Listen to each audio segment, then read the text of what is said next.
তাদের সাথে মন মালিন্য রাখো না, যে যা হয়েছে না হয়েছে আমারে মাফ করে দেন, ভুল আমি করছি, আমারে মাফ করে দেন, আমি তো আমরা যেহেতু আমার আপনারা মাফ করে দেন, এটা তাদের কাছে। কি বলবো, আমার বিশ্বাস করবেন, যে মেয়ের অন্যায় করে সারাদিন আমার মতো, মানে মেয়ে যদি আমার উপরে দাঁড়ায়, আমার সাথে কথাই বলতাই না ভাই, কি বলবো।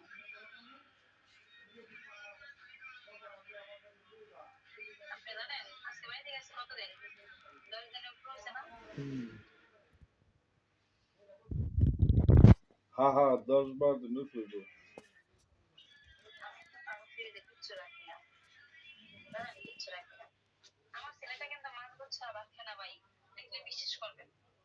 আমি মনে করেন এই ছেলেটা আসার পর থেকে প্রতিদিন মনে করেন ডিম খাওয়াইছি, প্রতিদিন বলছি আপু আমাদের তো ফ্রিজ নাই, আমার মতো পাশে যাই তোমার ফ্রিজ নিয়ে যাবি, যেতাম পাইয়া বলছি ঠিক আছে আম্মু। স্কুল থেকে এসে ঠান্ডা পানির জন্য 5 কাপ রান্না করে, আমি আপু আমি এক প্লেট আমার কষ্ট করে একটা, ঠিক আছে আম্মু। এতদিন কিন্তু ডিম খাওয়াইছি, প্রতিদিন ডিম খাওয়াইছি, ছেলেকে জানেন না কেন, ছেলে বলছে যে না, আমি বলছি আপু এত কথা বলে না, এখন ফ্রিজে কিছু রাখার দরকার নেই আপু, আবার কি বলবে দরকার কি, বলছে ঠিক আছে। আমি প্রতিদিন ডিম খাইছি, ওর আপু পরশুদিন টাকা পাঠাইছে, পরে পরশুদিন ডিম ছিল না ঘরে, পরে ছেলে ভাত খায় নাই, বুঝছেন, না খাই গেছিল।